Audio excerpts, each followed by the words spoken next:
right. I say one more time. I say good morning, good evening, good afternoon, good day, wherever you are domiciled. This is Radio Biafra USA 2. My name, Mazi Iyke Peters. All right, this morning we have a few announcements to make before we proceed into having our regular conversation that we're going to have this morning. So get yourself ready.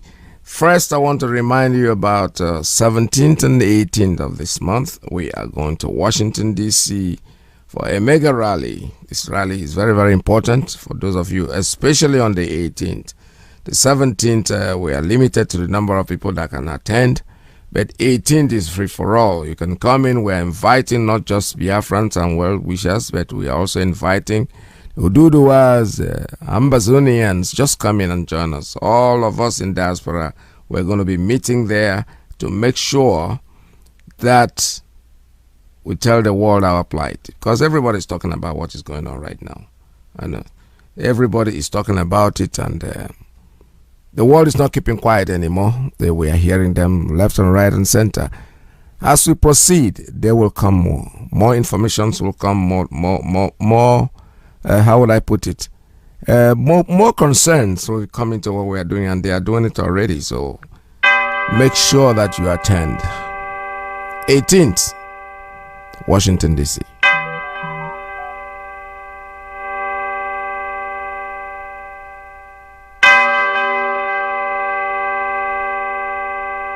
Announcement. The IPOB women in USA, Biafrans, friends of Biafra, and lovers of freedom are rolling out a national protest to Washington, D.C. in United States of America on the 17th and 18th day of June 2021. To bring awareness of the USA government and lawmakers, the following atrocities being meted out to the Biafrans at home by Nigerian government. The raping and continuous killing of Biafrans by the Nigerian security forces. Continuous abduction of Biafran youths for organ harvesting and sale to China and Europe.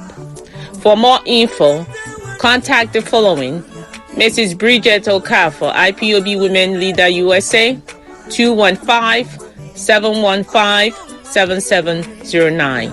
Father Augustine Odimegwa, 917-306-9786.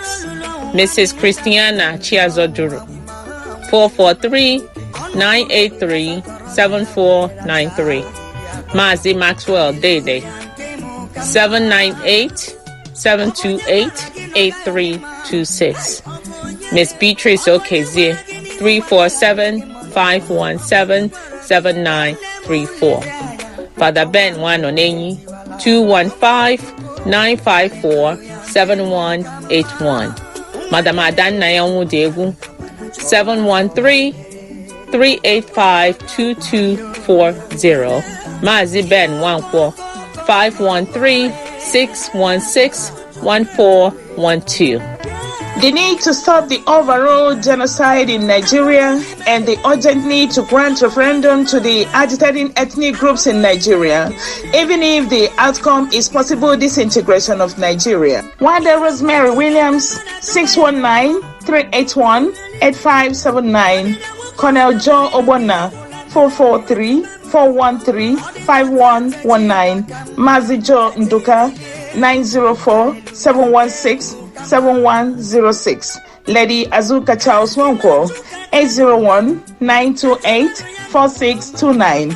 Mazi Austin Wonko, Gallant Tech, 210-966-4393.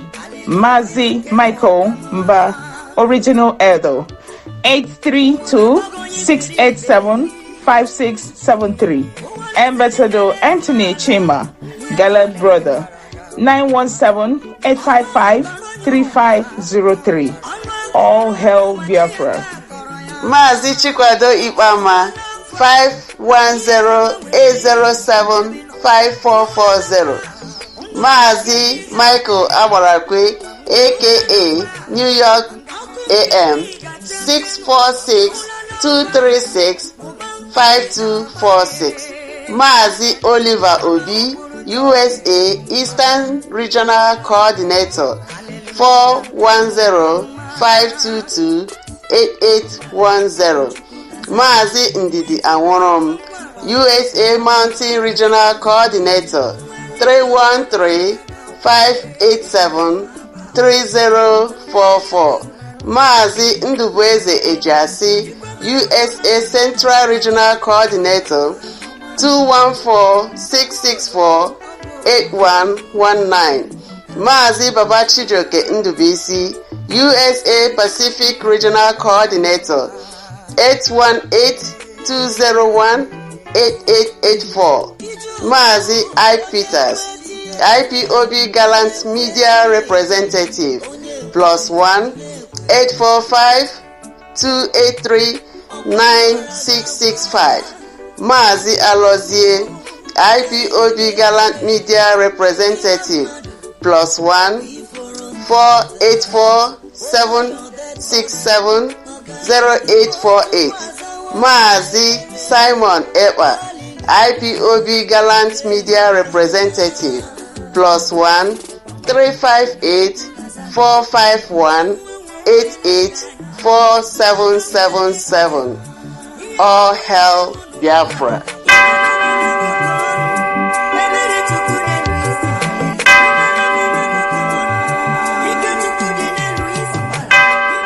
All right, that comes up this weekend. It's the 18th. Make sure that you attend. Please get yourself ready, because it's going to be once in a lifetime. We're going to be able to tell the world what is going on with us. Although they know, people are, like I said, the international community, they're getting concerned. We're getting information here and there. People are talking about what is going on in the zoo. Because, they exposed themselves, and the Twitter thing brought them out to the world. The world is now saying, wait a minute, what are you planning? Because there's no right sense, man, nobody in a sense that will go out there and say, oh, you're going to block the access, block the people, so that people outside will not know what is going on. Well, whether they like it or they don't like it, the world is talking, the world is speaking, the world is opening up. The people from here and there, they're commenting about what is going on in the zoo. And thank God for that. Many more will come. CNN, they can block you, they can shut up, but they'll get a time. They will. Right now, they are opening up small. This is Radio Biafra. Listen. And the death toll of Nigeria's latest gang attack has risen to 88 on Thursday. A gang of cattle thieves attacked 7 villages in Nigeria's Kebbi state. Now, Kebbi State's police spokesman has said that initially 66 bodies were recovered, but 22 more have been found. The attacks come as Nigeria is witnessing a rise in gang violence. For decades, the African country has struggled with communal clashes over resources. But lately, the groups have become more violent and have resorted to looting, killing and kidnapping for ransom. As per the spokesman, dozens of gunmen on motorcycles attacked 7 villages in Nigeria's Zanko-Asugu district. Many people fled the region after the attack. These people are still unaccounted for. The police says that the search and rescue operations are on and that the death toll is not conclusive. Security forces have been deployed in the area to ensure no further attacks happen over the weekend. And the bandits are believed to have launched attacks from one of the neighboring states, Zamfara or Niger, where criminal gangs are known to maintain camps.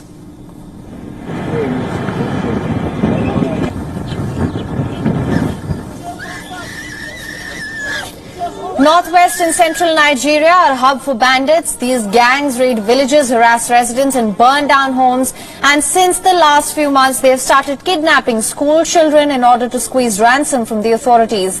Since December 2020, more than 730 students have been kidnapped across the region. Data suggests that over $18 million were paid in ransoms to bandits in the last 10 years. It is infamously called Nigeria's kidnapping industry, and it has been thriving. So far, the motives of these armed gangs have been financial with no ideological leanings, but latest incidents show that jihadists from the northeast are now infiltrating these groups.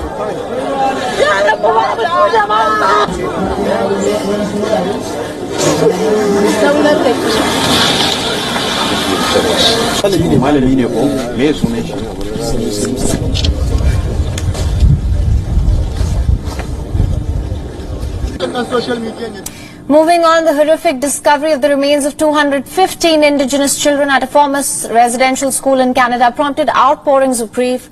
Joining. All right, this is one of the reports that just streamed in.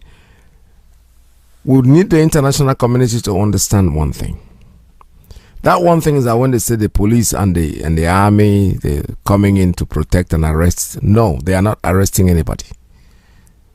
Who are the people perpetuating all this? Is the army and the police. These are remnants of terrorists, Boko Haram, that they released from Nigeria and then infiltrate them back into the army. So basically what we are telling the world is that Nigeria has no police, they have no army. These are terrorists. It's very, very established. We're not joking about it. It's not going to stop because the people that are supposed to prevent it are the people causing it. The people that are supposed to prevent any form of crime in that thing you call Nigeria are the ones that are perpetrating the crime. The army and the police, any person out there with a police uniform is a terrorist. Absolutely sure of what we're saying. These are, which country ever is like tell America, those that were Al-Qaeda or something like that, putting them back into the United States Army or police. That's exactly what's going on there. So when they say the army and the police, they are no, they're not preventing anything. They are the ones that are doing it. The kidnapping is being done by them. The raping of women is being done by them. The children that are dying is the army and the police, because these are the terrorists themselves. The only difference is that they wear they have the uniform and the crown on their head. This is true. We are not making it up. The international community can investigate this and they will tell themselves the truth that these people are not trying to prevent or protect the citizens. No. It's license to kill. Your army, formerly they were terrorists attacking the country, and when they arrested them, they released them. They said they called them repentant Boko Haram. They repented. You know, you kill people, you maim the country, you destroy everything, then all of a sudden you are a repentant. You repent. And then they put you, not repenting and not just staying in jail. No, they bring them out. Not only bringing them out, they put them back into the same army that they were attacking in the first place.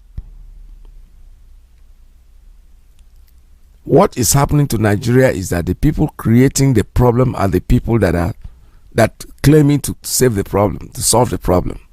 The United States, the German, the government of the French, the government, the Great Britain, they are part of it. Anyway, Great Britain is the main body that is creating this problem. They know what they are doing.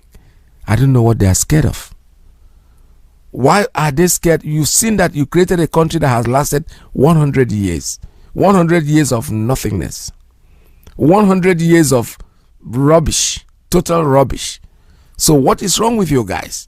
Not waking up to say, you know something, we made a mistake. Boom, boom, you go back to what you were. Then decide on your own if you want to come together as a country. They won't do that. They are afraid of the oil that they are stealing, the resources that they are getting for free. That's what is scaring them. Must you always hope on something? Why don't you try something else? The result will always be the same thing, because unless you make a change, there can never be any change. Nigeria is not going to be able to change. It's impossible. It will get worse and worse and worse and keep going worse. Send the people back to what they were before you came and try to colonize them. Try to create the boundaries, the artificial boundaries. We had natural boundaries, for God's sake. That thing you call Nigeria had a natural. Go to Odua land. We have the River Niger, River Benue that divided whatever you got in. Why do you want to create artificial boundaries? You go into families and you divide families, you cut them off into two. One part is in a different state and the other one is in another state. Why are you creating artificial boundaries?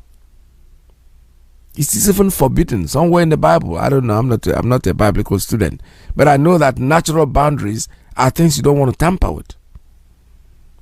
Since you created this monster you call Nigeria, things are falling apart. nothing is working out. And you don't want to accept your responsibility, the mistake that you made. The world is watching, and we know that sooner or later,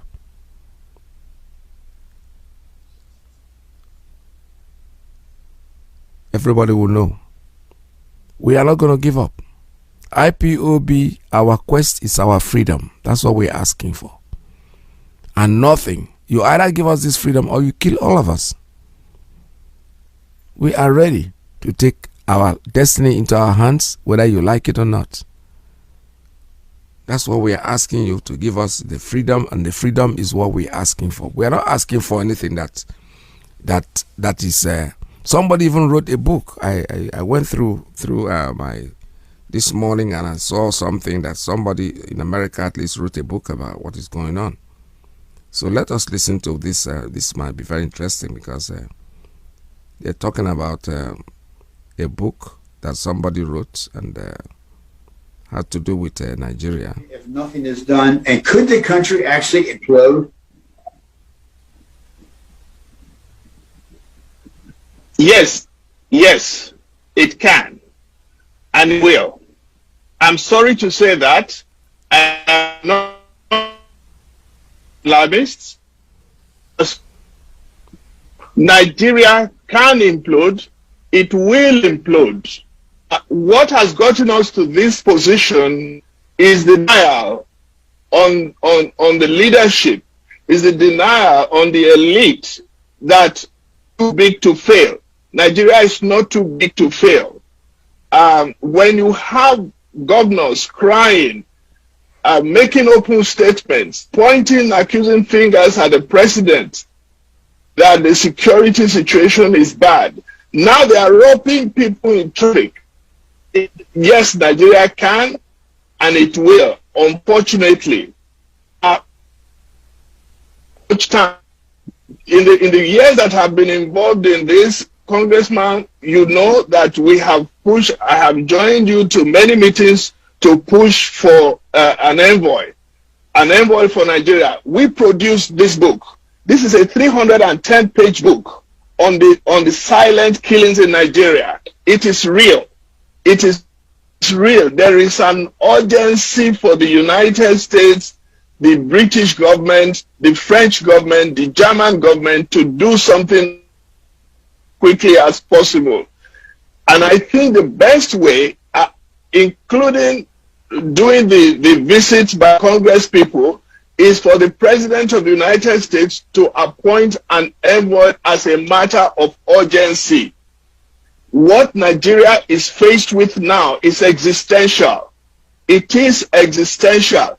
And if Nigeria implodes, right now, Chad just lost their president. Niger just suffered a coup. Benin is unstable. Cote d'Ivoire is unstable. Mali is unstable. Cameroon, the man there. The way it is currently, Nigeria is fighting both a religious war and a tribal war. And the religious war is from the people who want to implode and put in the jihadi, faction and way of life, as well as a tribal war where we are saying the Igbos and the Yorubas and the Hausas all saying that they want to separate from Nigeria. I feel like the first things to be on the agenda should be, how do we disintegrate Nigeria? How do we make Nigeria go back to, everyone goes back to their own particular space? Looking at the history of Nigeria, you would see that the founding fathers of modern day Nigeria never wanted Nigeria to work, and that was why they put Nigeria the way it is. And we have, we've spoken about how much people migrate to other parts of the world and develop other parts of the world. Most of the people who do this are the Igbo-speaking tribe of Nigeria. They're the ones who are most concerned about development and progression. But there are some sect of people in Nigeria that are seeking to hold Nigeria down, and you've mentioned them. We all know them, and they're the Fulanis.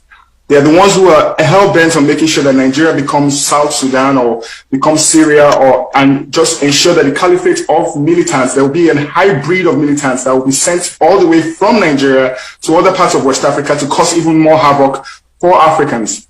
So I will say this, and this is just my suggestion. It doesn't have to be followed. But I will say that right now, all hands should be on deck to see how we can disintegrate Nigeria. How can we ensure that people who are shouting or clamoring for Biafra, people who are clamoring for Oduduwa, people who are clamoring for whatever they are clamoring for, how can we ensure that they can go back and, create their own nations in Nigeria and see how those people can develop, collectively as a group or as a tribe?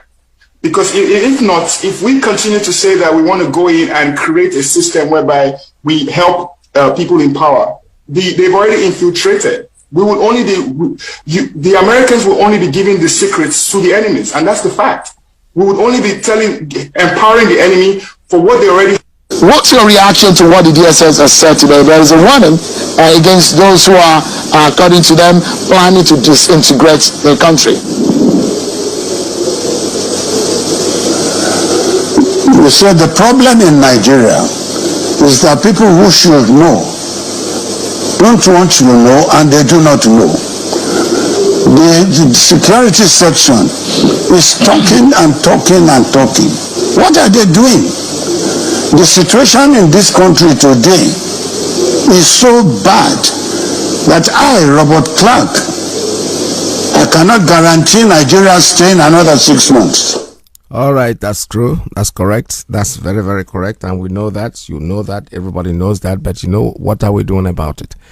The British, especially United Kingdom, they are the ones that are the problem we have in Nigeria, because they created nothing in the first place. And they are the ones that are doing everything in their power to protect it, to make sure that it stays there. They don't care how many people that dies. All this death thing doesn't mean anything to them, honestly. They pretend as if they brought what they call BBC Igbo. They brought BBC there to help them promulgate their atrocities that they are committing. Because BBC Igbo or BBC whatever they brought into our region from the beginning have been a suspect. They didn't bring them at the time they required them. No, they decided, something, we're going to go in there so we can destabilize these people. And that's exactly what they have done, but they are not succeeding. They are failing. Because everybody out there is a media person. People are reporting, even though they get them killed, when they see them taking pictures and all that, and the rest of them, they're reporting all these things. Their lives are in danger. The BBC, they are free to run in anywhere they want and make over and go to the areas where they think it favors them. They are not objective. But we are not bothered. We have told you Biafra is the thing that we want. Biafra is what we're going to get. Regardless of what you do, we are not going to give up. We're not going to stop. You either kill us or give us Biafra. It's as simple as that. They can pretend all they want as if everything is okay. Nothing is okay. Killing is ramping up. It's a rampage. And now, in fact, to tell you how wicked these people are, any killing there, they try to caution it and push it to members of the Biafran community. Southeast was peaceful, and as soon as they found out that Southeast was peaceful, they created something that will make it look like Southeast is very insecure. No, we know that from the beginning, Southeast was absolutely what we call Biafra land, was completely quiet. Then all of a sudden, they started moving their Boko Haram police and the military down to that region. But something? While they are pushing them down, their own end is open. They're killing them too. Because Fulani, or their world they want is to take over. For them, God gave us Nigeria is our country. Well, Fulani, we are assuring you that Nigeria might be your country, but it doesn't include Biafra land. No. You will never, ever, ever, ever, ever take our land. It's not possible. Because our children, we're growing. We're teaching them already. Oh yes, we are teaching them that these people are your enemies. Anywhere you see them, sniff them out. Grow up and know that you are you don't have to hate anyone. But what we are saying is self-protection is not hate.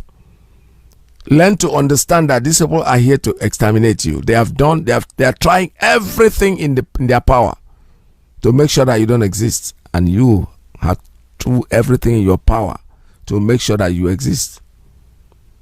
Don't open your hands and let them come in, because they are snakes. The Fulani, they are snakes. They are not coming to live with you. They are coming to sniff your life out of you. I've spoken about my little book, a little pictorial book that I found when I was 5, 6. I didn't know it was the Fulanis, but now as an adult, I really know that the book is the farmer and the camel. The camel was cold and wanted to come into the hut, and they allowed him to put his leg. Before you know it, the other leg. Before you know it, the head comes in, and the next thing, boom, he kicks out the farmer. That's it, Fulani. That's their story. That is their story. The man and the camel. Go Google it and read it up and see what I'm talking about. So these people are snakes. Snakes. You don't bring them in, because they will bite you. Trust me, they will. The world can keep quiet and pretend as if they don't know what is going on. Well, when they are killing, the assurance we're giving them is that, you know, the people that you gave a name, they call them unknown gunmen. Unknown gunmen, who are they? It's a very simple thing. The logic is very, very simple. These are kids. These are young kids. These are disgruntled people that they have killed their families. And they go say, you know, okay, the best thing I can do in this world is, anywhere I see these people in uniform, I'll sniff them out. They are not attacking the police. Those people are criminals. The people they are attacking are Boko Haram, that they brought back into the army and gave them uniform. So it will continue, and God will protect them. God will protect the unknown gunmen. They will continue doing what they are doing until they allow us to go. A child that says that the mother will not sleep, will be awake too. So as long as you are killing our families, raping our mothers, and killing our sisters and brothers, unknown gunmen will continue coming after you. You will never. Some say, oh, it's IPOB. No. Some say it's ESN. No. ESN, they are in the bush. They are not in the city. They are in the bush making sure that you Fulanis don't come in there. And they are not going to stop. There is no way they are going to stop, because what we do is every day, like we're praying our psalms, pray for the unknown gunmen. Pray that they be guided by Chukwu Okike Abiama, because these are angels from heaven that have come to help us do what we are doing. Last months, as assaults on security formations and killings have become widespread in the region, particularly in Imo State. Joining us now to discuss the security situation in the southeast, as well as efforts to restore peace, is last Sunday, the herdsmen were still killing people. But we cannot deny the fact that this destruction and arson attacks are taking place in the southeast region on security formations, on electoral body, INEC offices, and of course killing of the... You see, the point is like I was saying before, you see the way they are handling it, see the way they are talking. Security situation in the southeast. Couple of months ago, we had absolute zero crime, killing. All this killing was not there. So what did they do? They started pushing their Boko Haram down to the south.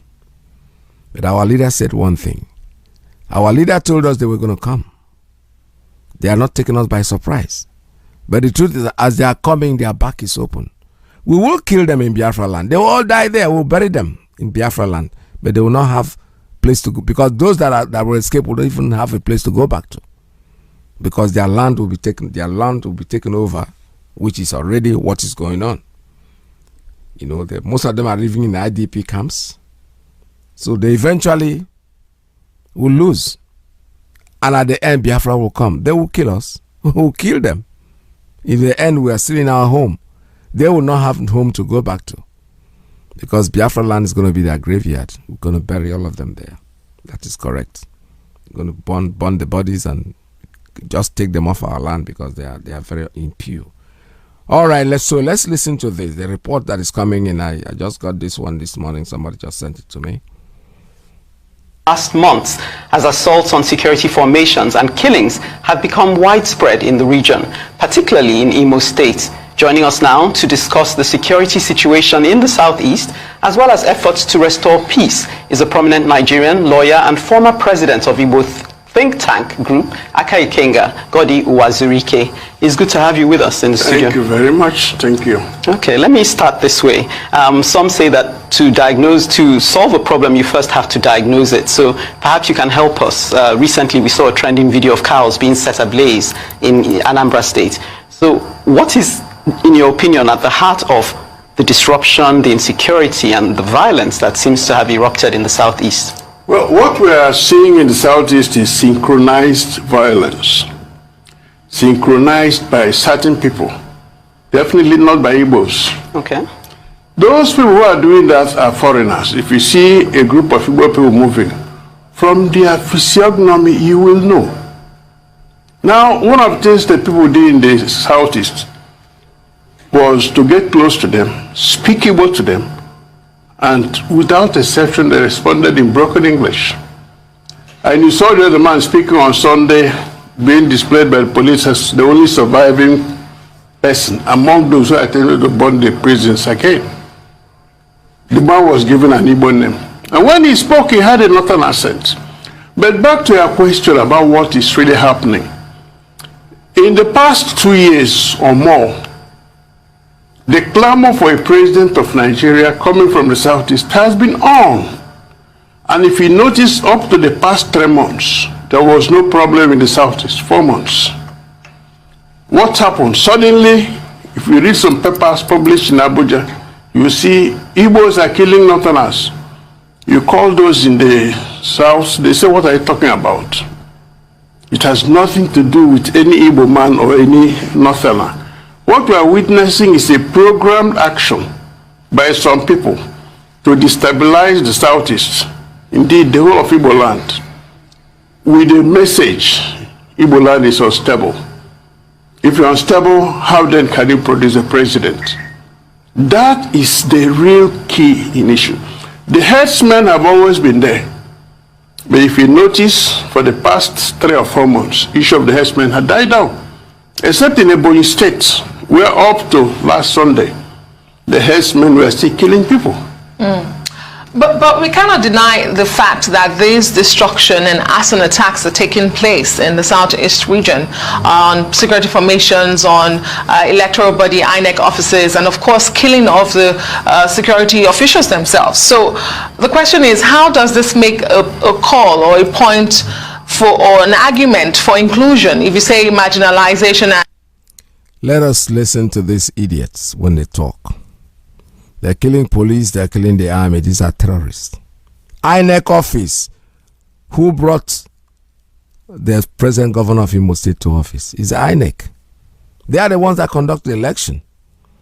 I know they might not be the ones that brought him directly, but at least they are there. They could have taken the Supreme Court or whatever. Take them to court. They have no right to do what they did. So this is a cumulative. Cumulative thing is not that anybody wants to kill anybody. No. The people, the police, the so-called police and the army you're talking about, these are terrorists, and we know. These are people abducting children, abducting women and raping them. So when they go after them, there's nothing wrong with what they are doing, what these young people are doing. Like I said, and I'm saying it again, the gunmen, the unknown gunmen, they are doing what they are supposed to do, and they are doing it excellently well. They should keep taking these people out. There's no way. Don't give them a chance. Don't give them a breathing space. You know when they talk, one thing about people that they call to interview, to answer questions and things like that, I don't know why they cannot hit the nail on the head. They keep running around. It's like a small boy who have finished eating, rather than take the meat, is licking the soup around the meat and leaving the meat there, only to be asked to take it. You are the ones that are creating this problem. Say it the way it is. They are killing you regardless of what you say, though. So what is the point? Better keep quiet. You keep quiet, you'll die. You talk, you'll die. Better talk and die. That's the way I look at the whole thing. Let's continue with this before I put it on. Inequity has been, the reason for this clamor. Some would say for the clamor of cessation. How do these arson attacks and killings and destruction make a point for inclusion? And who stands to benefit from these attacks? Why have they not gone? Why do they continue to recur, in your opinion? First correction is this. Who is doing the destruction? Exactly. Who is attacking police formations? Who is attacking the INEC? If you notice the targets, election conducting body, security body. In the first place, Igbos are not destroyers. Igbos are builders. Since the end of the war, the federal government has not been building police stations in the Igbo land. Every structure you see there, apart from the old prison in Silower, which was built in the 1950s, is the result of the contribution of people. I'll give you an example. I come from a human Bano local government of Imo State. Recently, the police divisional quarters was destroyed, I think 2 or 3 weeks ago. What most people don't know is that building was built by the community, Usu community, and donated to the police last December. So why will the people who built turn around to destroy? For what purpose? The average Igbo man knows that those who are doing the destroying are not Igbos. The special squad of security men sent by federal government are also not Igbos. Okay. So it's a case of the policemen will come, shoot into the air, stray bullet to land on people. And then the unknown gunmen will move around in brand new Hilux trucks. Shoot into the air, with faces covered. Once in a while, people will get close and do like this, and then they take closer look at them. So if you say the Igbos are not destroying, who then is carrying out these attacks? The unknown gunmen. It is not by accident that they call them unknown gunmen. That's why I said, if you go to Alaba today, you know there's an Igbo section. If you see there, from the physiognomy, you say these are Igbos. If you turn towards the right, you see Alaba Nago. That's where the Hausas, the Hausa traders are. You also see their physiognomy. If I go to Jankara Market here in Lagos, you don't need to be told these are Yorubas. So if the unknown gunmen cover their faces, once in a while people go, they speak Igbo to them, sing in Igbo, they won't even respond. This is quite a strong... It is a revelation. Yeah. But the biggest problem they have now in Igbo land is that if they see somebody of my age, they will go after me. Police will arrest me and call me a financier. If they see my son, they will grab him and say it's an activist. Send him to the police station, military barracks, or anywhere. You have to run around to get him out. And you know what it means to Nigeria for someone to run around. I don't mean real race. You have to do something. Otherwise, you see him on TV the next day confessing to things he did not do. Because when they torture you, you have no option. And remember, Archbishop Obinna, the Archbishop of the Catholic Diocese, last Sunday came out almost weeping that the morgue where they keep dead bodies, that place is overflowing. 35 unidentified bodies. The Nigerian Bar Association came out and said, we have set up a unit to liaise with the police commission. That's how they have been able to rescue some people, including the man who came from Bayelsa, who was going to buy a casket for his father-in-law's burial. The one was grabbed and displayed on TV as a high-ranking chief. Permit me to just interject, because you're making strong assertions, and we wonder why this hasn't come to light in a more public forum. But let me just ask, what we do know, though, is that there was a, I'm glad you said you're from Imo State, yes. There was a sit-at-home order, and it would seem that largely it was obeyed. So that would then beg the question, who is in charge? You know, we want to bring up the issue of IPOP because they've made certain assertions. And then we want to ask the question as well regarding Imo State. It's hard to put this. There have been assertions by people in Imo State that since the current governor came into being, that Imo State hasn't known peace. So suggesting that his coming in as governor has also triggered some of this violent attacks. What's your take on that? Let me take it one by one. Issue of sit at home. To observe a day for our departed brothers, those who died during the war, has been on since 1970. So it depends on the government of the day to make it a focal point. No, I'm talking about how it was enforced. There was intimidation behind it. No, there was no intimidation. Listen, what you saw was what we call a charade. Some people wear black and red. and be moving around, you think the Igbos are not Igbos. That's the point I was making. The unknown gunmen are not Igbos. As for Day of Mourning, it's observed every year. You have seen the one of 30. September 9, some people will also observe their own. They don't make noise about it. The Jews call their own Yom Kippur. We call our own mourning our dead. 2, IPOB is what I call a phenomenon that has risen because of injustice, because of lack of fair playing ground, because of arrant discrimination. Now, nature abhors vacuum. So whenever there is this kind of lack of inclusiveness, grumbling will come in. All it takes is somebody to harvest that they're grumbling and say, this man is doing something bad.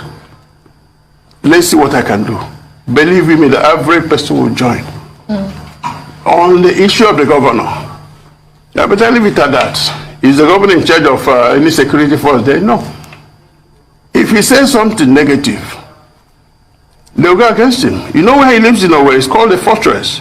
On one side is Army Chief's house, Police Chief, DSS, Air Force. All of them live in a circle.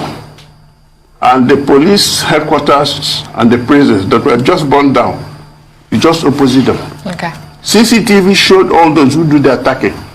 Do you know that till today, none of these groups I mentioned ever produced a CCTV?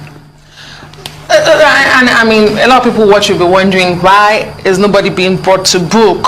Where are the perpetrators? But in the absence of state police, we've seen vigilantes across the country, states having to form their own vigilantes, and as well as regional security. Same as the Southeast with Ebube Agu.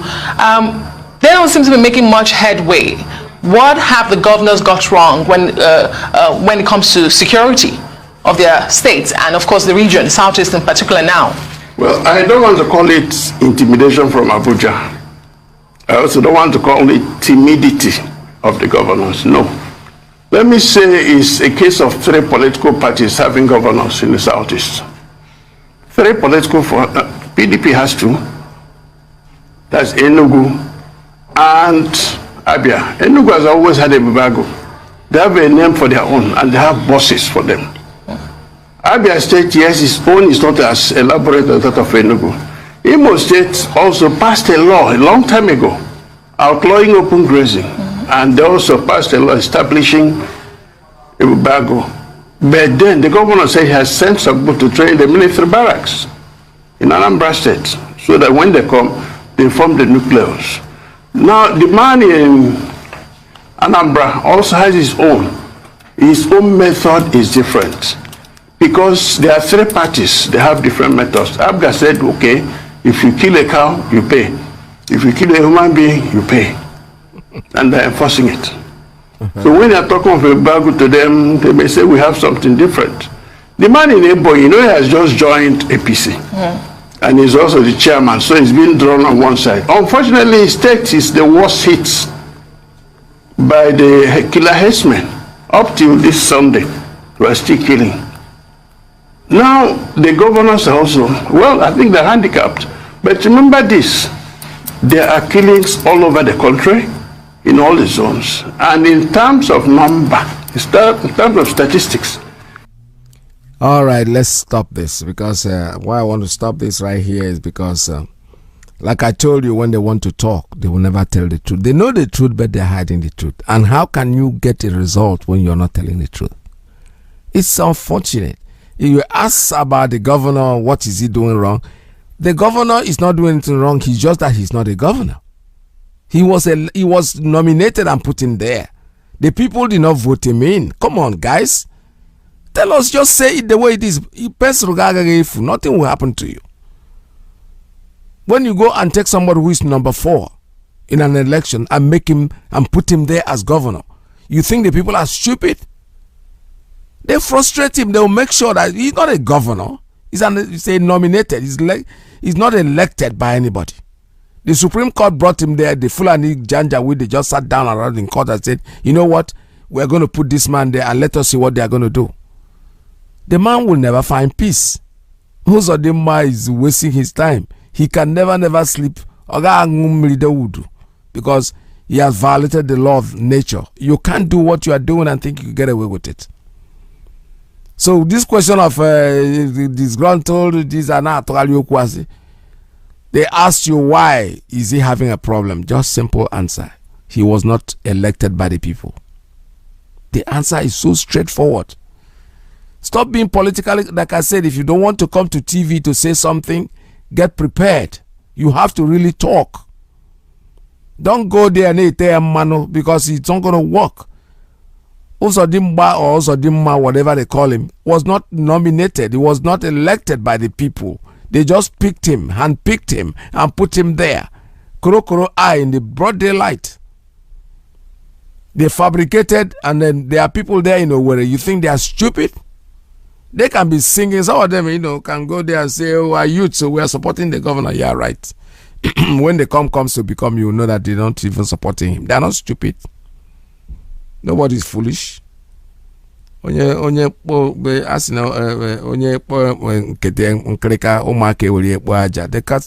man is a worthless, useless, and nobody nominated him. He's going to have problem and keep having problem. There is no way out. Some people are beginning to speak out now. Some of the governors, ex-governors, are talking, and they are speaking up. Few of them are speaking up, but there's no hope for anyone. All we want is Biafra, and Biafra is what we are going to get, regardless of what you say, regardless of whether you support Nnamdi Kanu and us and whatever we are doing. We know what we want, and we are going to get it. You're not going to give us Biafra, or you will all die looking for Biafra. There is nothing anybody can do about it, honestly. Enough. Let's listen to this. Of senseless killings of Igbos in the southeast. We call this press briefing to draw the attention of His Excellency, President and Commander-in-Chief of the Armed Forces, Chief Muhammad Buhari. You see, the point is that the man Amago is Chief Muhammad Buhari. You see, the point I'm trying to make is that this is exactly what I'm saying. These people, the man sitting down here now, this is, I think Ezife is his name. Yes. He knows that Buhari is not alive. He knows that the man there is not Buhari. That's why he's so reluctant to call his name Okwane Chief. And this is the first time I'm hearing that about the Buhari is a chief. Anyway, let's keep listening. This is very interesting. And the international community on the unprecedented bloodletting, carnage, and senseless killing of the Igbo, especially the youths in Southeast, by the security agencies, and appeal for urgent intervention. For a point of correction, these are not, I repeat, these are not security agencies. These are Boko Haram that is wearing the military uniform and the police. It's not going to stop. Who are you talking to? They are posted there. The cabal, they posted them there to eliminate our youths. And they are doing very well doing that. So when you say security agencies, the world is listening to you, sir. The entire universe, the entire world is listening. Tell them what they are. These are people, these are ex-Boko Haram convict bandits. They use the word bandit, but bandits is a blessing, it's a Christmas name. It's like a very good name for them. These are murderers. These are people that have maimed the people that did. They put them back and give them uniform. None of them. Go close to them. They on their badge you see a Biafran name on their badge, but go speak any of the Biafran languages to them. Some of them don't even speak English. These are Fulanis that they brought across the Sahel to come in and destroy our people. Let's keep listening to Ezife. For the sake of peace and stability of the country, we endorse the statement made by the president of Ohaneze Ndigo The current militarization and widespread carnage in the southeast have precipitated unprecedented fear, tension, and untold hardship on the people in the zone, thereby aggravating the security challenges in the land. We condemn without any reservation the destruction of public property in the southeast, because it is not in our character to indulge in arson, brigandage. We believe, however, that it is not fair and just to use a sledgehammer to kill harmless flies, as many victims of this joint security agencies' onslaught are hapless and innocent Igbo youths and other citizens who have become victims of circumstances. We know and understand the reason why the youths are angry. The marginalization,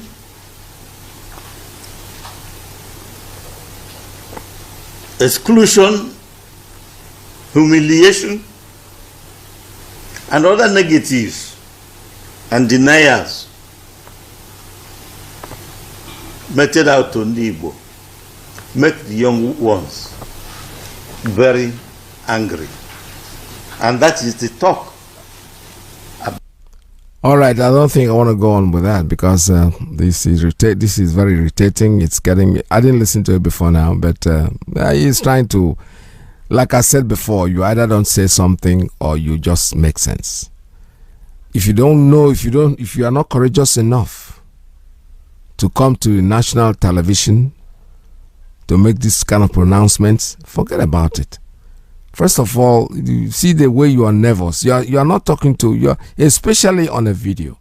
When people are watching your body language, your body language is saying something else and your mouth is saying something else.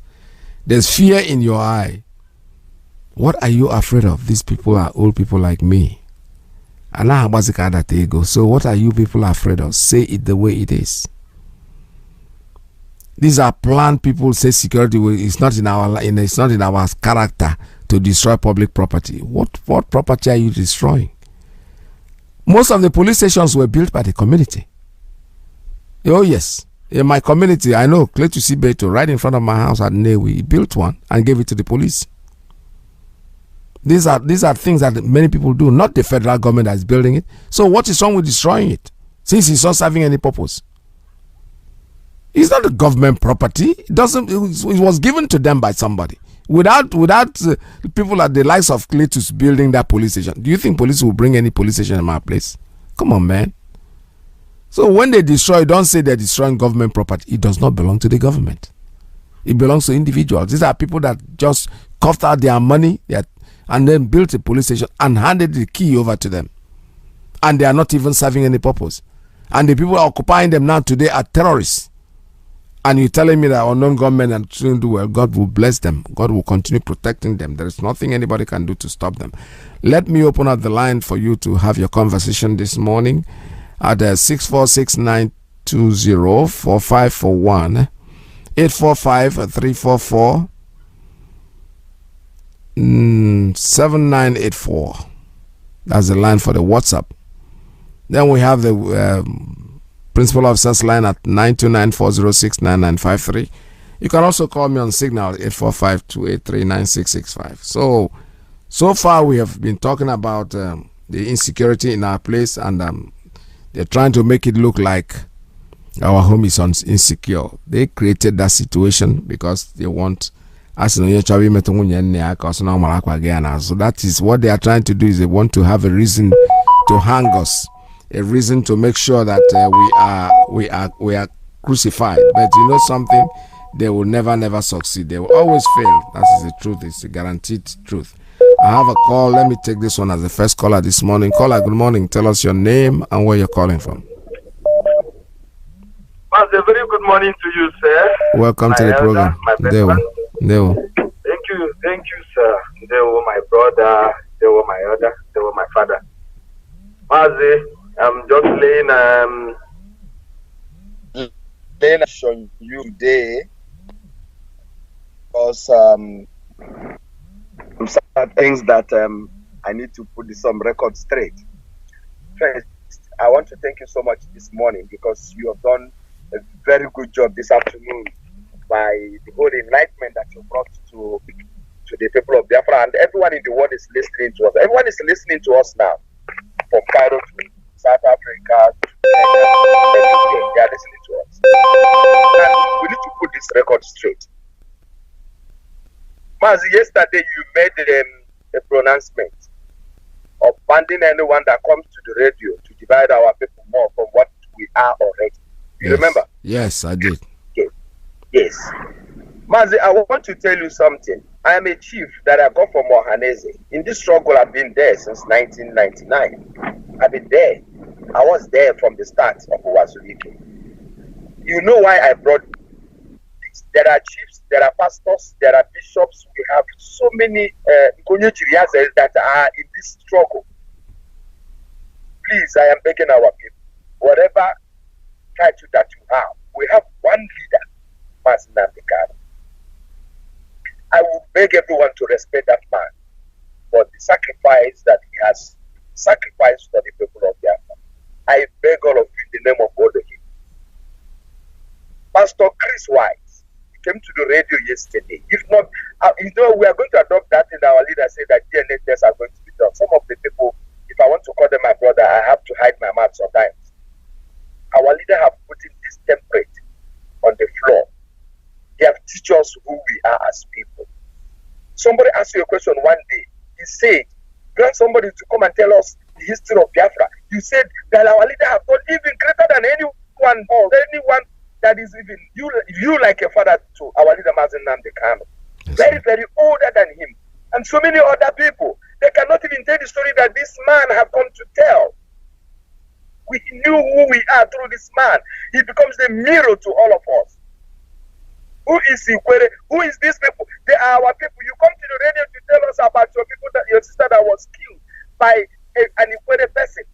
What does it bring to the table when millions of people are listening to you to open the gutter, call your man to come and castigate our own brother? In my place where I come from, Mazi Chukudi, I don't want to call so many names. My neighbor, we hate them. When they talk, we say that people, they don't tell the truth. When they say they're telling you, they are lying. But these are our brother and two big brothers that give birth to both of us. Should I deny them not being our brother? Come on. Iyke is our brother. Ibibi is our brother. These are families. If you don't know what to say, do not let referendum say what it is. Do you know the people on the ground? Is it because some of these people have a platform to come on radio and TVs to talk like Iyke is talking, and they've been giving money, and you now want to say because of incident that happened between one person to one person, you want to deny the whole race who they are? No, dear. We have voice of the coast. Somebody is there shouting. We are one people, and you come and say, go with which ones? Which state are you going with? Are you gonna leave your brothers alone? Please, I will say this in Mazi.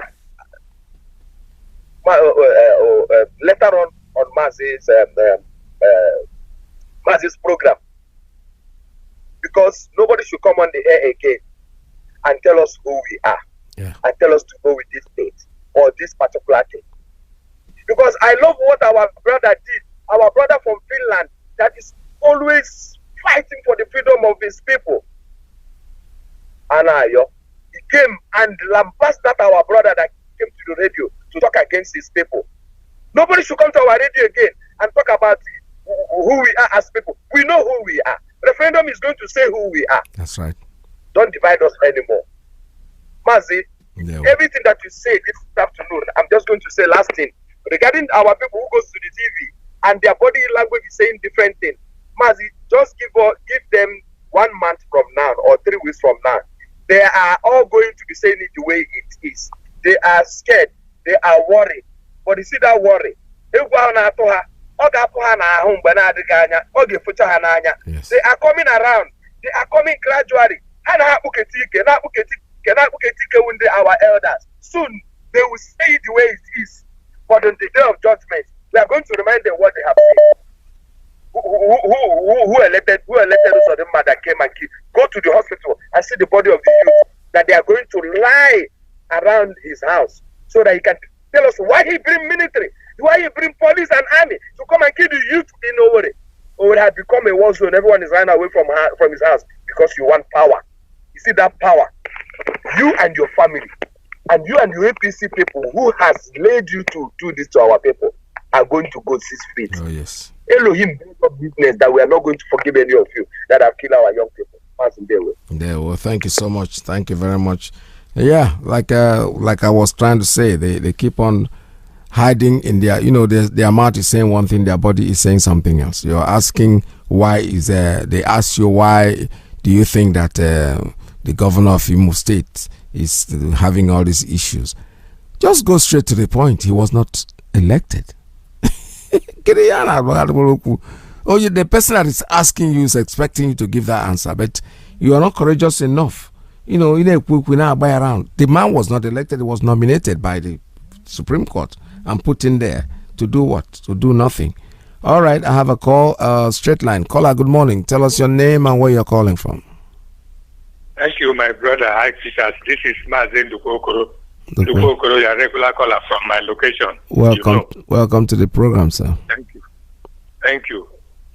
For the clip you played, somebody that was interviewed who was talking about Uzodinma, the governor. Yes. And he was calling him governor.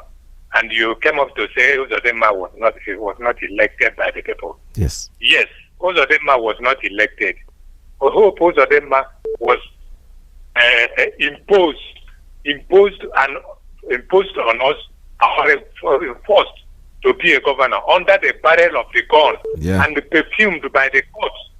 All right, it was imposed under the barrel of the gun, and then it was perfumed Supreme Court under the leadership of that Alekale. I don't know his name again, but Alekale Chief Judge. So that is how it is for that. Sometimes I used to work the people. Some elected APC, some so-called elected APC governors, when they are holding a meeting, and you see Uzodinma amongst them. I don't know how they feel like. I don't know. The picture I saw, even with Ken and Nnamdi, having a meeting with Uzodinma and the Ugwani and so on, those who claim to be elected, and then Uzodinma will come and sit with them. These people really don't have shame. They have no How shame. can Uzodinma come? I tell you, somebody who was imposed on people under the barrel of the gun. Because if people at the Imo State can recollect, the very day that Supreme Court made that pronouncement, there were plenty of mobile policemen at Owerri. I was at Owerri that day. Yes. You would think they have declared state of emergency. That was why people calmed down, because no person wants to lose his life because of Uzodinma. But today everything had life. But our leader promised that he is not going to sit there, and it's happening. Yeah. Have you seen that last week or so? His deputy, I think, suddenly realized himself and resigned. So that shows him that he himself, I don't think he will not even resign. He will run away. He will disappear. I know. That is how it will be. So let us stop. Another person called Ndukokoro from my location. Thank you. Thank you. Right. Thank you very much. This is Radio Biafra. We're still talking here, and the number is 646-920-4541. 929-406-9953, principal officer's line, and the ladies. We are also on Skype. No, I'm not on Skype this morning. I am on Signal. Call us on Signal at 845-283-9665. No matter what they do, like I said before, if you don't know what to say, if you don't have the courage, don't go to national television to embarrass yourself. If you are talking like a coward, we all know. We know the truth, and the truth is the only way you can. If you're not courageous enough to go there and speak, please don't. Caller on Principal Officer's line. Good morning. Tell us your name and where you're calling from. Caller on Principal. Okay, the line is hooked up. You have to call us back. You're calling on WhatsApp on that line. That's why. All right, I have a caller on straight line. Good morning. Tell us your name and where you're calling from. Mazi Peters, good morning. Welcome to the program, sir. Morning. My name is Jack. I'm calling from USA. I want to thank you. First of all, one of my sisters, let me use the word sisters, I know she's living in New York with a husband. They are the one Nigerians, but I was surprised yesterday when I got a call. I should really thank Mazi Nnamdi and thank Mazi I. Peters and Mazi Alozie and Mazi Jonathan for the good work they are doing. That she never knew that what is happening that has been seen beforehand. Yes. That in fact that the only problem they are having, that most of them who are coming late into the struggle or into the awareness of what is happening, many people are really ignorant of what is happening. They are just moving. I know. And one of our brothers that just spoke before the last caller now got it my mind. You see, there was a time I made a request. It's not, yes, somebody might say something, but the presentation might not be the exact, but just extract the idea of what the person is saying. I made mention of history. If somebody, because you see, history that was scrapped from Nigerian school was intentional. Was in fact, because if you keep on telling, even if yes, you know who your father is, but any day you are with your father, he keeps telling you about your lineage. Every day, you cannot get enough of it. Every day you want to know. Yeah. And that is the best way. It's not that we have been told. Is it Mazi Nnamdi why God will continue to bless him and bless him and bless him is God prepared this man for the old and young. If Nigeria, all the tribes in Nigeria had listened to him, what is befalling or everybody now, it wouldn't have been. Yeah. At least it would have been reduced. But now many people know that man is not an ordinary human being. So I'm still bent on what I'm doing, please, sir. I'm saying, if you have a way, I know everybody will know our lineage, we know who we are. Yes.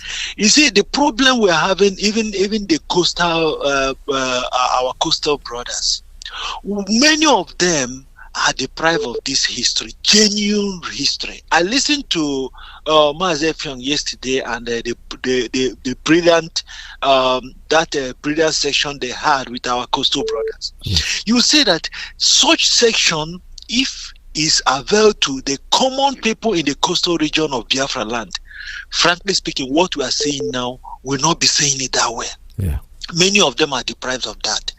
Anytime you have an opportunity to bring in somebody who will continue, whether it's something we know before or something we don't know, history has a lot to win the souls.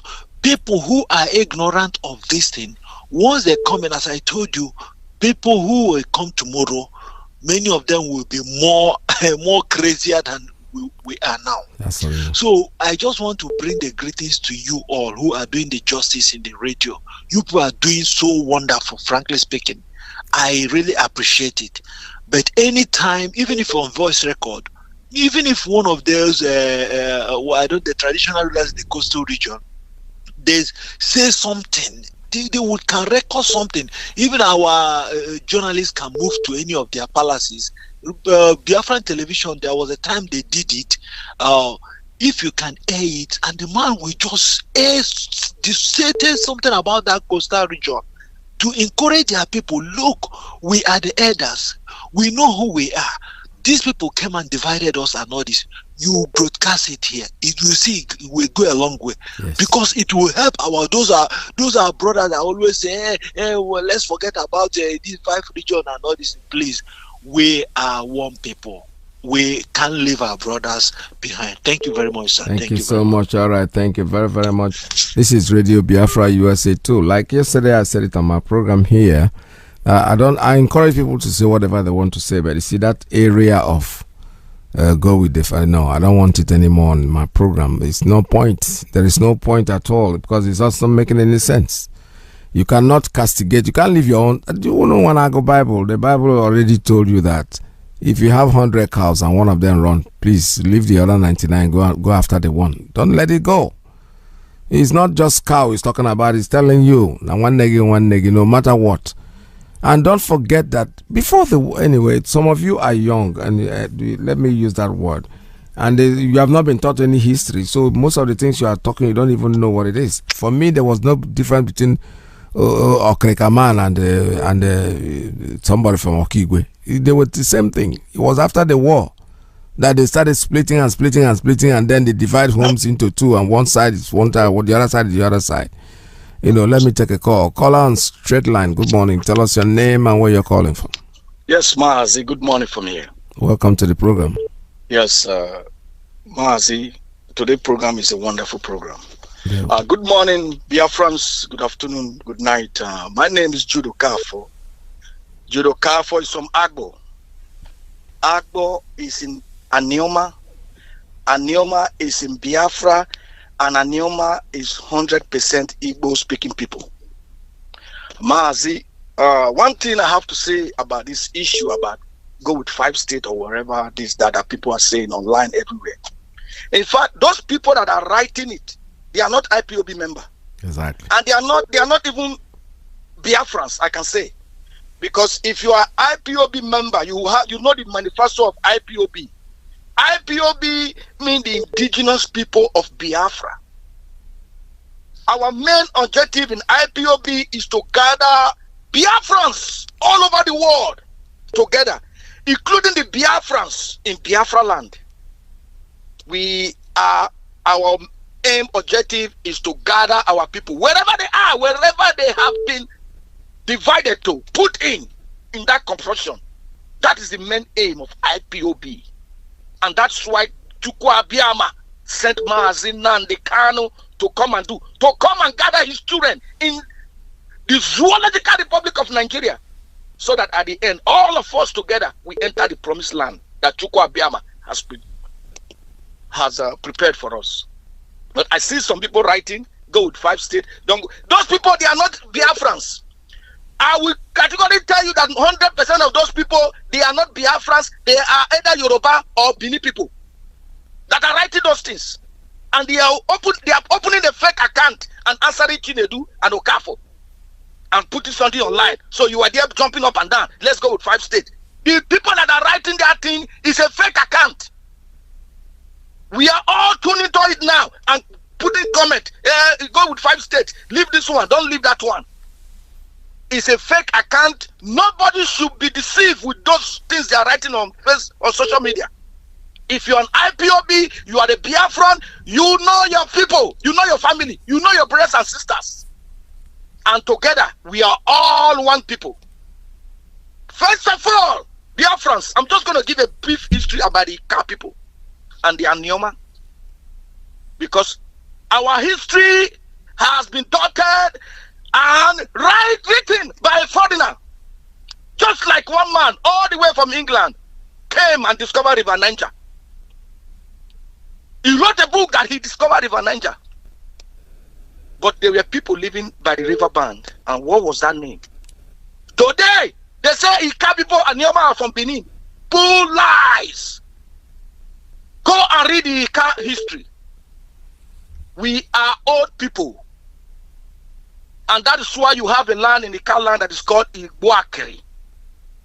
Today, it's called Igbanke.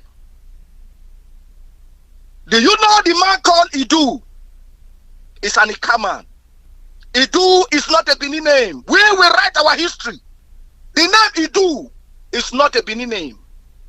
Idu is an Ika man that went across a river called Otobaye in Igbogli.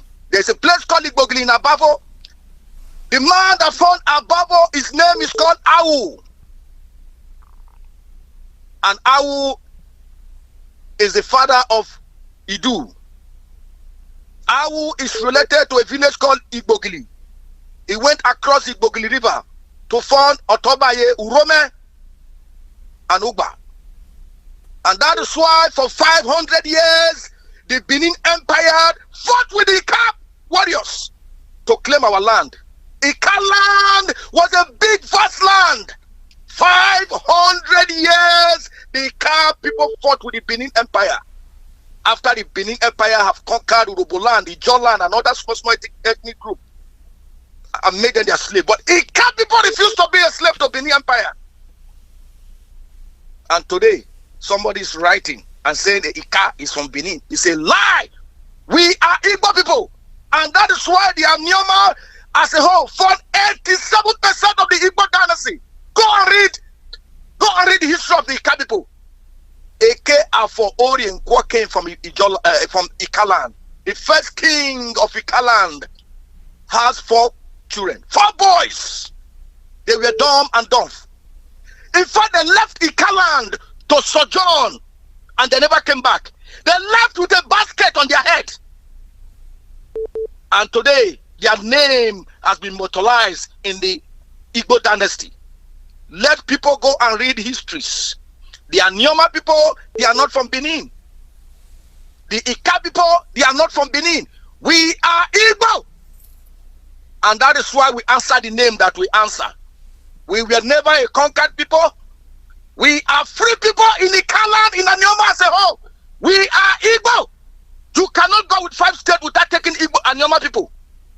Even during the war, all the generals that fought with our late general, they are from Anioma land. If they don't believe they are Igbo, if they don't believe that they are from Benin, they will not support our late general to fight the war. They know who they are, and that's why they fought with our late general to make sure Biafra come to reality. We are not going to let nobody write our history. And that is why in the history we hear Idu and Oba war. And ask yourself, why is Idu fighting Oba? Why were there war between Idu and Oba? Because Idu is not a Benin man. The Oba wanted to conquer Idu's territory. Idu is an Iyke man. There's no Benin man called Idu. Just like a village I told you called Abavo, the man that formed that village is from Ingri. His name is Awu. Iyke people are Igbo people, and that is why they have a land in Iyke land that called Igboakiri, which is Igbanke today. And Nioma people are 100% Igbo. We contributed 75 to they called Igbo dynasty. The Igbo Western, the Western Igbo. We are all in this struggle. We are all in this struggle to liberate ourselves from the shackles of the Dominican Republic of the Sioux called Nigeria. Let no man be deceived. Let no woman be deceived. Let no Biafran children be deceived by what they are seeing on social media or what they are reading. And people say there's no history in the zoo. Do you know why they put down the history? Because the history is lies. They know that in the future we will find out the history. That's why they took it off from our curriculum in the school. Because all what is written there is lies upon lies. Midwest State, Bender State, Edo and Delta. I don't care whatever state they are creating. We are Igbo people. We are Biafrans. We are IPOB. And with the help of Chukwu Okike Abiyama, Biafra must come. And we together must get to the promised land. Thank you, sir. Chukwu Abiyama bless you, Mazi. Bless you Carry too. on. Thank you, sir. Thank you very much. This is White, set them white. Oh, we want to freedom. It's a radio station with more. You're listening to the radio station. You're listening to this is Radio Biafra. Radio Biafra. all right. I have a call coming in on Signal. Let me take this one. Caller on Signal. Tell us your name and where you're calling from. Caller on Signal, are you still there? All right, looks like, all right, caller on Signal. Good morning. Tell us your name and where you're calling from. Thank you. Thank you very much, Mazi Akira. Pastor Jack on the line. Good afternoon, fellow Biafrans and lovers of freedom. I just want to lend my voice this morning, or this afternoon, per se. First of all, I want to appreciate you, Dr. Peter, for sounding that warning that whosoever that is coming on this platform with that argument of going with five states should be shut down. We are no longer going to tolerate that anymore.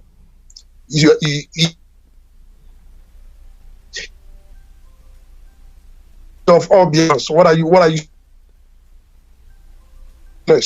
To withstand this struggle, you may just do well to refrain from commenting on this particular issue.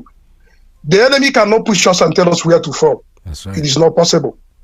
If somebody that is in Nigeria is telling you that he has a brother in Niger and some of the other neighboring countries, and he will build a train station or railway and other things because of his cousins in that place, how much more our own brothers here? And somebody is telling me I should come and go with part of the state and give our brothers.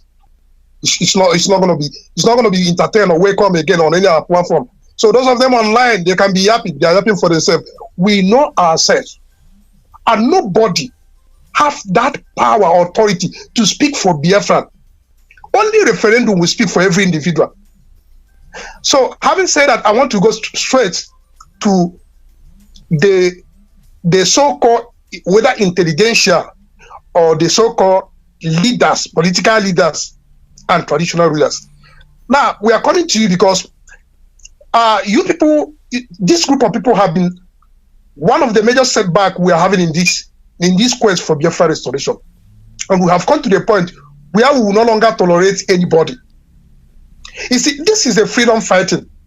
We have not yet enthroned democracy because we have not yet restored our country. When we restore our country, we sit and decide. Already we have documents that have spelled government will be. Conception. Go and search for this document. You read it down. You actually see that this system of government, it actually gives every set of people, whether ethnic or whatsoever, it gives them the right to decide for themselves what they want, not the central government deciding for them. So at that level, you'll be able to bring any developmental project or whatsoever you want inside Biafra nation. It's inclusiveness. We are not one idiot who will be at the top deciding what will happen somewhere. Where the rule of law will be obeyed and enthroned to every Dick and Harry. Not for some set of people. No, nothing like that. Now, some of these political leaders, because they have seen themselves in one position or the other, they are thinking they are decision makers for everybody. But there's one thing they have refused to understand. They only speak for themselves. Because first of all, if you go to your village or your community, for instance, where I come from, if the community or the village want to make a decision on important things, they will just call the tank crier to summon everybody. Everybody will gather, and the heads of whosoever that is leading at that moment will come and say, we have this issue. What do we do? What do you think? It don't take decision on our behalf without consulting the people. It doesn't happen. So after deliberation, people will say their mind. So the leaders that are representing, we now know what the people are thinking. And from your collective suggestion, they will now harmonize it and pursue that thing that the people have said is what they want. Not office holder or a traditional ruler. You go and make a certain decision and say it is bad. Now, coming to Ozodimba, everybody knows that Ozodimba is never a governor, never won a seat. The INEC register is there. The number of voters become more than the INEC register, which you know is a fraud on its own. And they still went to the Supreme Court, where the presiding judge, the representative who said his certificate was eaten by a termite, threw away the register.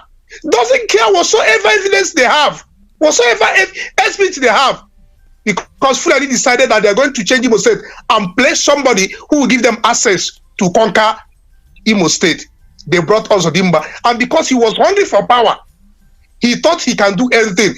When he came inside, like one of our brothers said, they use army and police and cover everywhere as if we were in a war. And after that, not for him to even seek the face of his people to work with them, he continued to take instruction from Abuja. You remember that also Dimba have bombed Olu 2 times. He's the only sitting governor that have bombed their state. Also Dimba continued to kill the youth until finally he killed Iyke and some other people who did not do anything to him because he thought he has acquired power. Now the people have to remind you that you are a human being, you bleed, and nobody put you in that position. The people did not put you there in the first place. And since you want problem, that problem, the people will give you the problem, because he that goes to equity must go with clean hands. Now, having said that, no matter his plea now, also can never have peace in Imo State. If you like, you go anywhere you like. You can never have peace, or you can never settle the security issue unless you run away, because in the first place we are not elected, and we will never allow you to have peace, because since you have brought war to our land, you will see war, and anything that is raging by also Dimba, he brought everybody today. They are killing our people. They are burning houses. They are killing our youth. They will offload. They will just stop a bus, offload everybody, and pack them to who know where, and they are slaughtering our people.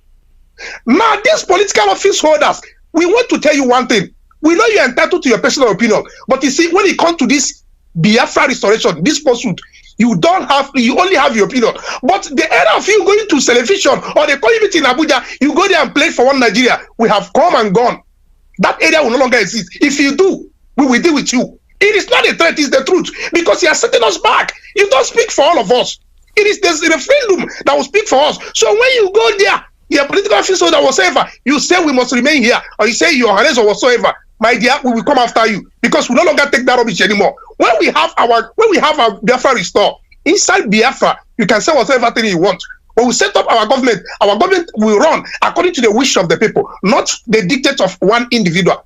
So let us be mindful, because anything you do at this juncture will come after you. Have you wondered all the while Fulani people have been looking for a way to conquer everywhere, and they say the only greatest strength they have is the understanding, or is the unity between the people they call South and the one they call East. Because initially they had an issue, they knew that was why they have to divide us in order to make sure they penetrate. But when they are seeing that people are understanding, they have to fear for what is about to happen.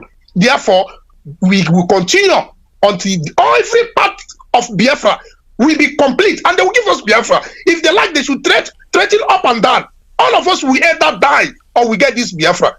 Thank you. Dr. Akita, thank you very much. Thank you so much. All right, what I'll do right now is I'm going to take a very short break, and I'll be ready.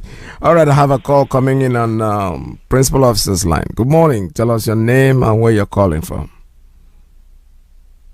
Yes, Mazi, Peter. Good evening from Kuala Lumpur, Malaysia here. Welcome to the program. Thank you, sir. This is Mazi Chichi. Mazi, thank you for the job you are doing for Biafrans. The same way is my special thanks to our Supreme Leader, Mazi Nnamdi Kanu. And I'm happy this afternoon to hear from our brother, Pastor Jack. I know that you are recuperating very, very well. You understand the situation, and that you will now continue to be with you and hear you.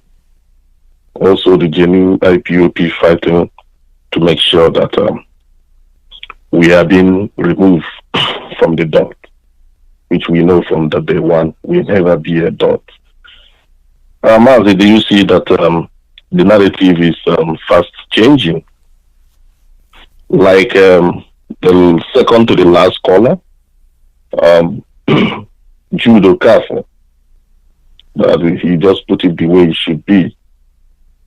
I also have random sampling of what I'm observing happening online. Mazi, it is obvious about 90 or 80% of people talking about 5 states, or let's go, even we should go with 5 states speaking Biafran from hinterland. You know, the so-called Southeast. Mainly, they are not from IPOP. And I have observed that even before our brother reiterated that. It's not most people you see talking about yeah, let's go, because a lot of things happening. You see some people writing some things they do not even understand the direction where the struggle have reached and where we are heading to. There's nothing like a five state Biafra. Is not. We are known by provinces, and even before the coming of a white man, if you go to the map of 1903, and then you can see everything there. And we are going back to the old map. You know, the bight of Biafra, and we know where the bight of Biafra started, and we know where our map started. So anybody trying to come online to tell us we should do this, we should do that, they are not, let me just say, they are not even IPOP, who are the real main pioneer of this struggle with the whole world know today. So I will just say that our spring leader, Mazi Nnamdi Kanu, with the work of IPOP, the job is done. You understand? And the other thing, we should also be rejoicing, some of us that know the direction where this struggle is going to, because very, very soon we are marching towards that final freedom. And you can see it, the freedom is beckoning, the freedom bell is ringing everywhere and there. I could remember vividly, few months, if not years, few months ago, they keep on making or hosting all their meetings, they keep on giving all their utterances, saying that Nigeria is indivisible. But now, from what is happening now, they are no longer singing a song of indivisibility of back contraption. Now they know that Nigeria is negotiable. Whether they like it or not, they must come to a round table. Even if they fight a war, even if they try to do anything they want to do, dialogue must come to a round table. And once that dialogue comes, they know, Fulani know what they are afraid of. And it's not only Biafran that are going to disintegrate from that contraption. You can see tenacious mind coming from our brethren from Oduduwa Nation. The zoo have lost it. The zoo would not have any state they will hold on to as people that will answer as Nigerian. Once this referendum is coming, it's obvious, you see it's knocking on the door. Once this referendum comes, everybody will decide where they belong. As in they will. And God bless you, sir. Thank you so much. All right, this is Radio Biafra USA 2. We're still taking calls here, 646-920-4541, 845-344-7984, +1 929-406-9953. Call us. The lines are still open for you. I still have a room to take a few more calls before we call it a day. All right, I have a call coming in on WhatsApp. Caller on WhatsApp, good morning. Tell us your name and where you're calling from. Oh, wow. Unfortunately, the line just dropped on its own. I didn't touch it. I didn't do anything to it. So, stay tuned. We are here. Call us. Going higher. Prosperity in Nigeria is all about evil. Homo Biafra, Homo Chuku Wabiama. We are entitled to fight this evil. Let's come together and support our all right, I have leader a call coming in on, this evil. let's see. I have a call on Signal. Tell us your name and where you're calling from. Good morning from here.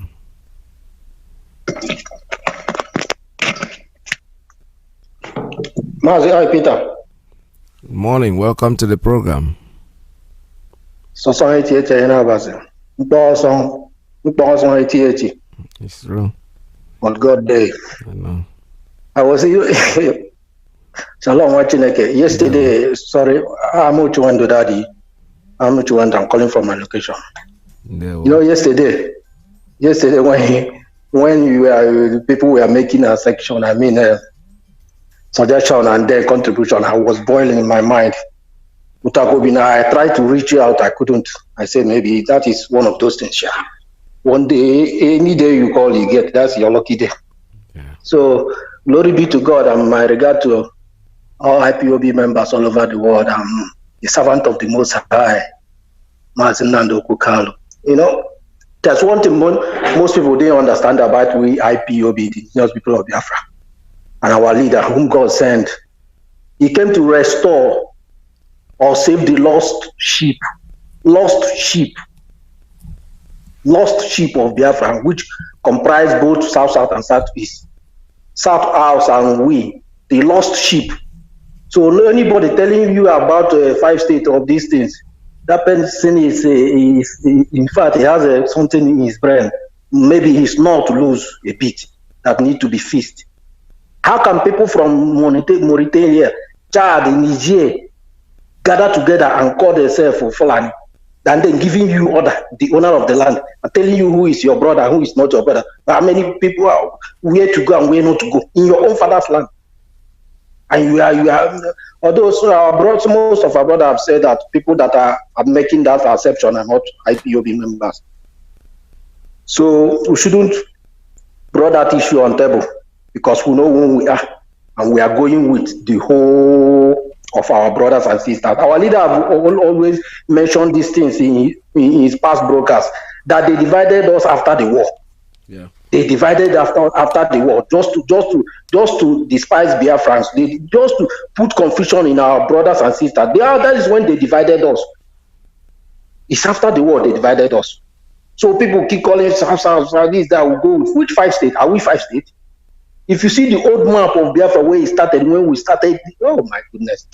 In fact, I don't know how to thank our leader Mazi Nanka, because he brought wisdom, understanding, opened our mind, and the zoo have destroyed us completely. If not this prophet of God, the zoo have destroyed us completely, and in total, they have destroyed us. When I was in the zoo, I told you in this platform last time that I was even flogged, beaten for not accepting that Mungo Park discovery is an idea. This is the fallacies, lies they teach us in school then. Whereas but when I left the zoo, I now discovered that it was River Niger that discovered the idiot called Mungo Park. But all these things they taught on lies that they fed us in school, we become even more zombies, hoping that we are going to school. Not that they are destroying our brain with lies and fallacies, hiding the secret, destroying our mentality, our brain. Look at how most of our people are behaving there in the zoo. To tell you that the place is cursed. It was not built for human development, just for destroy souls. So I thank God for this time that Elohim have mercy and remember his promises he made for our forefathers and send his servant to come and redeem us. So nobody should come mention anything 5 states. We are not 5 states. We know who we are, and we are going with our brothers and sisters, because that's in Iyke. That is why the Fulani are making proud now. These people, for how long will they be deceiving us? Is it not yet time that most of our people open their mind and be prepared to see the tricks of the enemy, to see the device of the willful ones? So enough of that trash that people are saying. Lastly, I want to say, hi Peter. You know, yesterday what Pastor Jack says, I'm in support of what Pastor Jack said yesterday regarding to all these Fulefu, these Fulani governors. You know, I thought this is our last lockdown sit at home that we did on 31st, 30th to 31st, could open the eyes of all these morons they call governors in the Southeast. At least for them to start use their tongue to count their teeth. Not knowing that they will still be gathering again in is it in Enugu or what? Talking trash again, rubbish against us. So my own suggestion, time have reached, because I have given these people enough time, and they don't want to repent. It means that they are cursed completely. So in fact they are choosing to be destroyed. So because Allah had too much. Thank you. Since they don't want to reason. So time idiot, their idiocy are too much. Their stupidity is mind-boggling. It's enough of them. There we We don't drag it out and long live our leader Mazi Nanka. Shalom, Wachineke. Shalom. There. All right, this is Radio Biafra. We're still taking calls at 646-920-4541. I have time to take about 1 or 2 calls before I call it a day. So call me, and when you call, please be very, very generous. Make sure that you stay very low so others can come in. This is Radio Biafra, USA 2.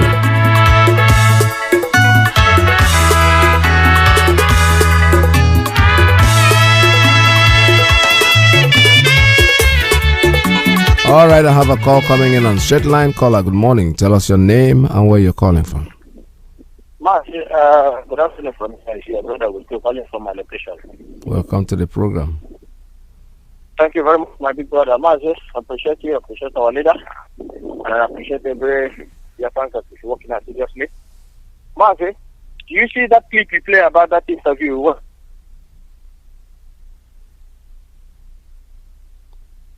Okay, what's up with that line? Let's see. Your line went off, but you're still on air anyway. I don't know what is happening over there.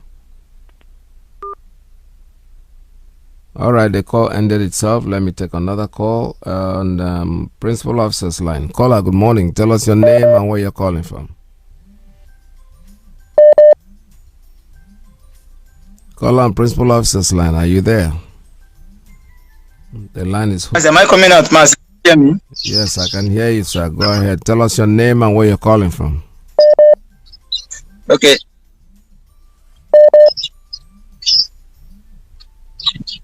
So, can I go on now? Sir, your line is open. You're talking to the world. Go ahead, sir. Thank you very much, Mazi Iyke Peters. Good afternoon. My name is Desmond, and I'm calling you from Italy, Mazi. And Mazi, quickly, let me first of all give out our numbers here in Italy for the support of ESN. You know, Biafrans, as we all know, that where we are now is to secure our land. So for Biafrans in Italy, please and please, we do urge you to call these numbers. These numbers are from the IPOB national body, signed by the IPOB national coordinator in Italy, and is for support of ESN. And the numbers are +39 3510 04 6055. I repeat, +39 351 00 46055. This number is for the IPOB national coordinator in Italy, and the second number is +39 351 255 1274. I repeat, +39 351 255 1274. This number is for the IPOB national PRO in Italy. Please, any of the number you call, you'll be directed on how to support ESN. It's very, very important at the stage of our struggle now. Then, Mazi, to your analysis this afternoon, I want to appreciate you for the good work you're doing, Mazi Iyke Peters. It's not easy. Then I want to just point out something I noticed. You know, Mazi, Biafrans are wonderful people. You understand? Yes, go ahead. Biafrans are wonderful people. Why did I say that? You see, our people don't really care the rubbish some people are writing on Facebook about 5 states. Why most of our people are calling and pinpointing about that particular topic or subject, should I call it like that, is because of Kelechi that said yesterday that he's talking his mind. That is why our people are very angry. Our people are not really angry about people writing nonsense on Facebook or what the rubbish government is saying. They don't care.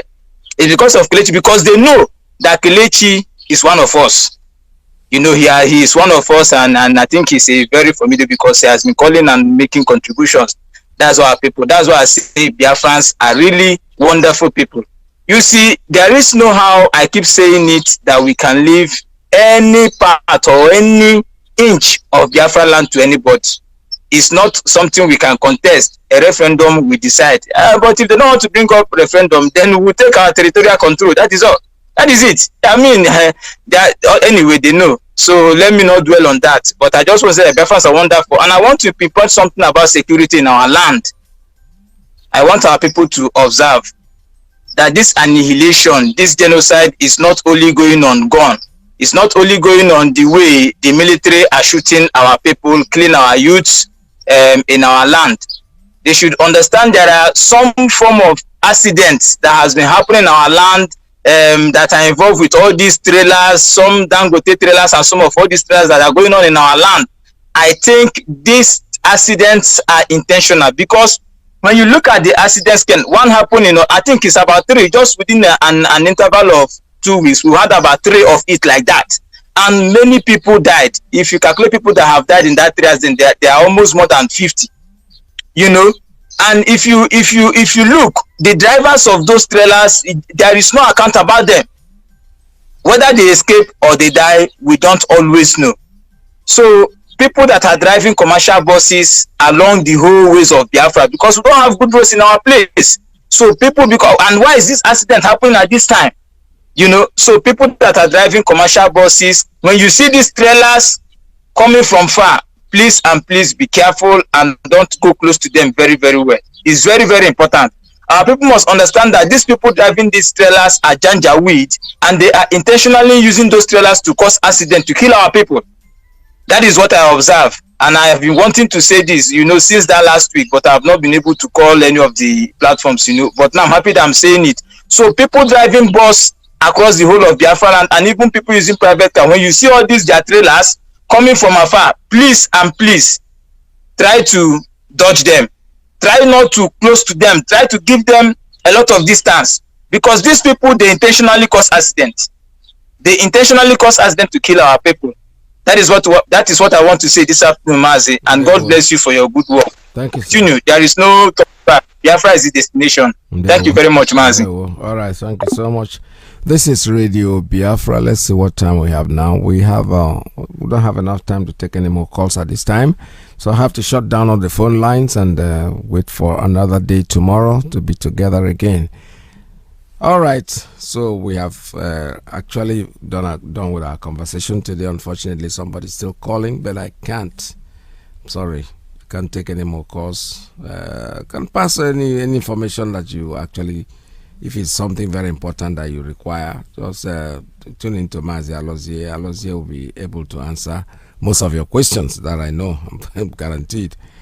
So this is Radio Biafra. What we're saying to you is, keep doing what you're doing, because without IPOB, I don't know what we could have done. Without Mazi Nnamdi Kanu coming up at the time that he came up. You know, there are people out there who are saying, oh, you know, somebody even yesterday in Nigeria was like, the person ran away to London. He's not in Nigeria at this time.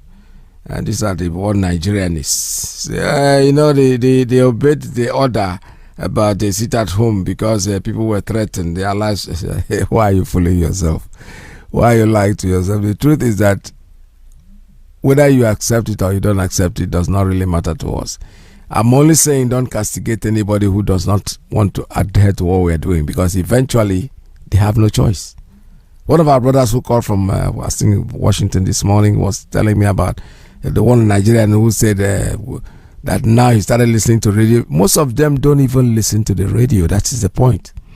But I bet you any day they decide and they sit down and listen to the radio, you will discover that they make the best disciples. I'm telling you the truth. Because when they believe in things like that, not because somebody forced them into it, because they listen, they get convinced in their spirit, and they remain with us.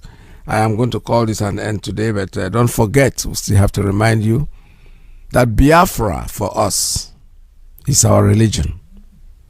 And Radio Biafra is where we worship. We take all the knowledge here. The knowledge here is something you cannot find in law books. You cannot find them in history books. And you have to listen to Radio Biafra to be part of what we're doing. From me to you, in Biafra, say goodbye for today. See you again tomorrow, God's willing. Lies our red.